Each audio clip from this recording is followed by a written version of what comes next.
पानी जहाँ से आता है तो भारत में तो मुझे लगता है कि हम लोग बहुत भाग्यशाली हैं, क्योंकि हिमालय हमारे करीब और हिमालय से लगातार जो पानी आता रहता है तो पानी की किल्लत कम होती है। लेकिन उसी के पास एक देश बसा हुआ है जो हमारा पड़ोसी भी है और हमारा बहुत खास भी है। वहां पर भी बहुत उथल पुथल देखने को मिली थी, क्योंकि जेन ज़ी आंदोलन के बाद अब वहां पहला चुनाव हुआ है, अब जिसकी काउंटिंग चल रही है। और शुरुआती रुझान में नेपाल में जेन ज़ी के पसंदीदा आरएसपी यानी कि राष्ट्रीय स्वतंत्र पार्टी की लहर देखी जा रही है।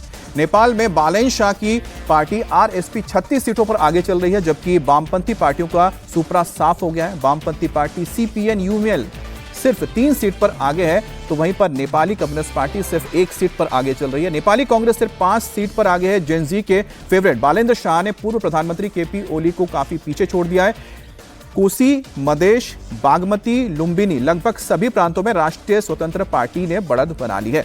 अजय सर, अब यहां पर देखिए बड़ी इंटरेस्टिंग बात है। अब बालेन्द्र शाह को पता है कि जब उन्होंने जेन ज़ी का शुरू किया तो बताया जाता है कि अमेरिका का बड़ा सपोर्ट था, तो यहां पर ये आपको लग रहा है कि जो सपोर्ट मिला होगा तो इस वजह से एक हम देख पाएंगे कि वहां जो कम्युनिस्ट जो रजीम चला, पूरा कम्युनिस्ट रिजिम भी और कांग्रेस का भी, दोनों कांग्रेस के अंदर इतनी लड़ाई हुई। देखिए ये जो शेर बहादुर देउबा बड़े नेता थे, कई बार प्राइम मिनिस्टर रहे, उनको डिथ्रोन कर दिया पार्टी के अंदर गगन थापा ने, और उसकी कमान ले ली गगन थापा ने। अब गगन थापा के नेतृत्व में ये चुनाव हो रहा है, तो पहले ही चुनाव में गगन थापा उनके नेतृत्व में पार्टी समाप्त हो गई। कम्युनिस्ट पार्टियां इतनी बटी हुई हैं। केपी शर्मा ओली को ही डिथ्रोन किया था जो ये जेन ज़ी मूवमेंट हुआ, तो उनके लिए कोई बहुत ज्यादा सपोर्ट होने की गुंजाइश नहीं थी।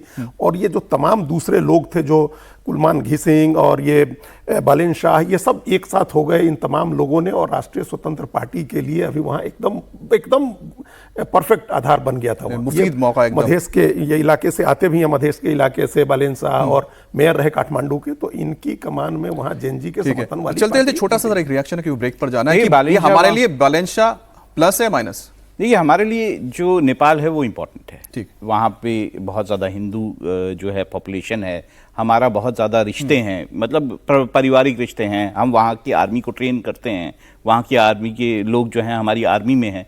तो बालेन शाह जो है एक रैपर हैं, एक इंजीनियर हैं, और यूथ का बड़ा उनको सपोर्ट है। तो मान के चलते हैं कि विकास के लिए भारत के साथ तो अच्छे रिश्ते बनाएंगे, भले चीन के साथ भी अच्छे रिश्ते बनाए।